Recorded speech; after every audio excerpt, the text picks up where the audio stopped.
Hi, I'm Hunter Wu. I'm an artist living here in Inglewood, California, and I have my MFA from Otis College of Art and Design, and I'm here doing a studio visit. So this is one of my earlier pieces. I was really into working with encaustics because of the history of the medium and Jasper Johns, sort of like the mystery of working with wax.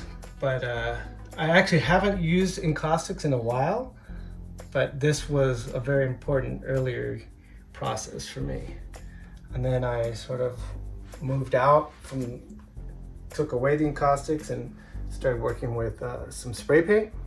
My teacher and my mentor, Scott Greiger, he was kind of the king of masking and taught me all these masking tricks, and I still use them. I've always liked collage, and so now I'm incorporating collage and the hard edge that I learned from my mentor, Scott Greiger. This is actually an MFA piece, but young Hunter Wu, kind of obsessed with Jasper Johns.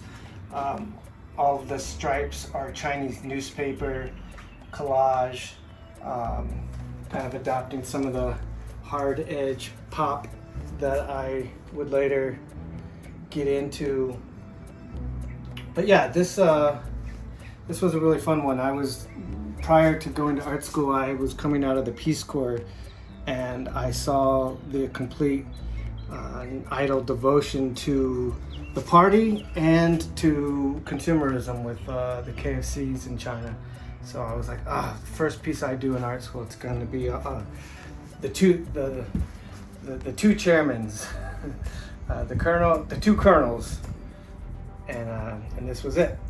These pieces here, sort of post grad school, I kind of wanted to work on stuff that I would have never felt like liberated to do, just embrace the cosmic pop culture. And I feel like Kiss and The Thing could kind of represent that. I love Kirby's work in comics. So I've started incorporating some of that into some of the newer paintings. This goes back to the stripes and the hard edge, but there's something about kind of having that deterioration and not everything being so clean. So it was really important to me to kind of get some of these colors to come through this process. And I really like how this piece came out.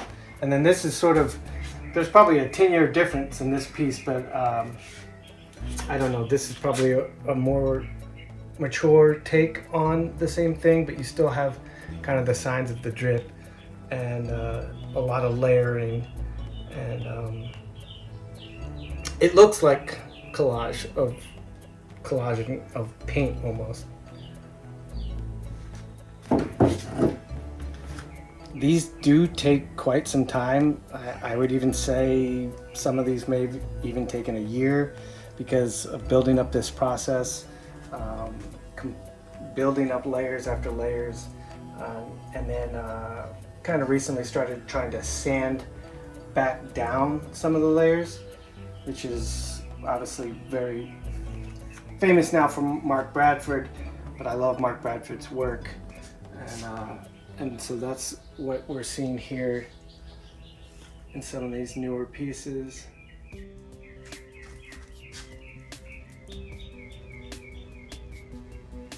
So these pieces kind of represent different methods of utilizing that kind of Southern California hard edge style, which I did train under with Scott, and they just pose different kind of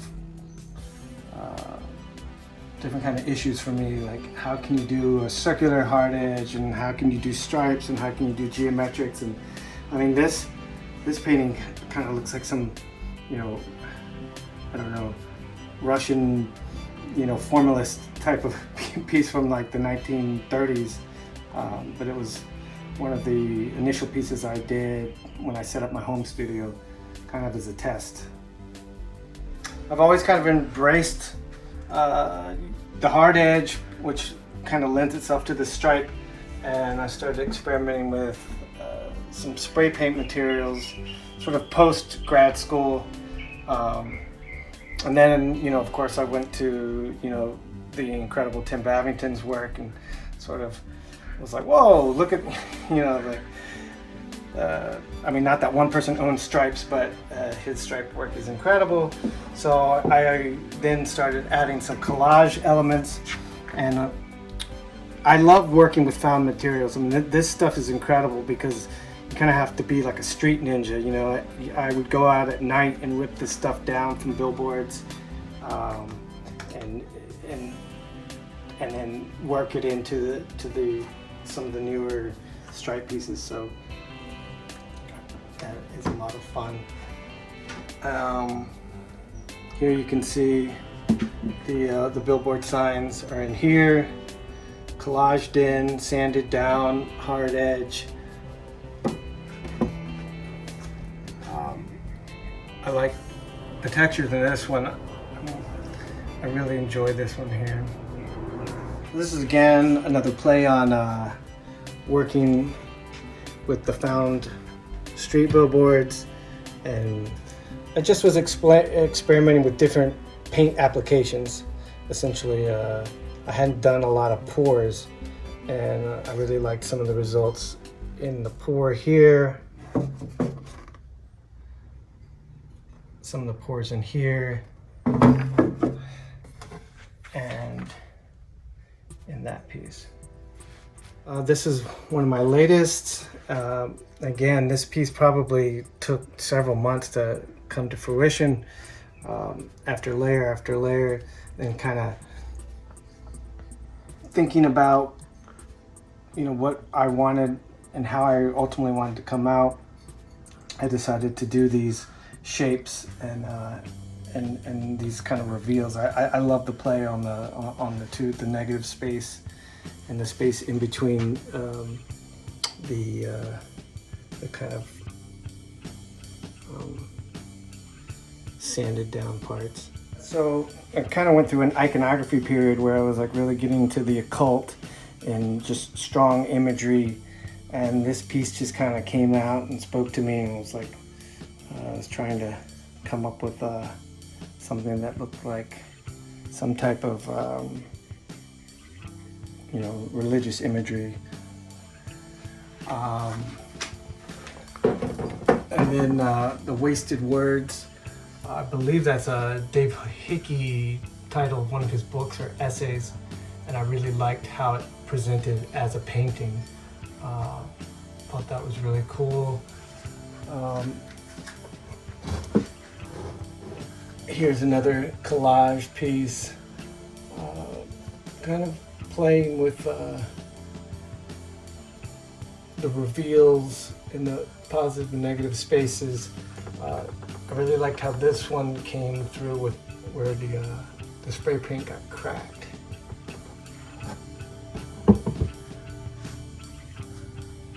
Got the misfit skull.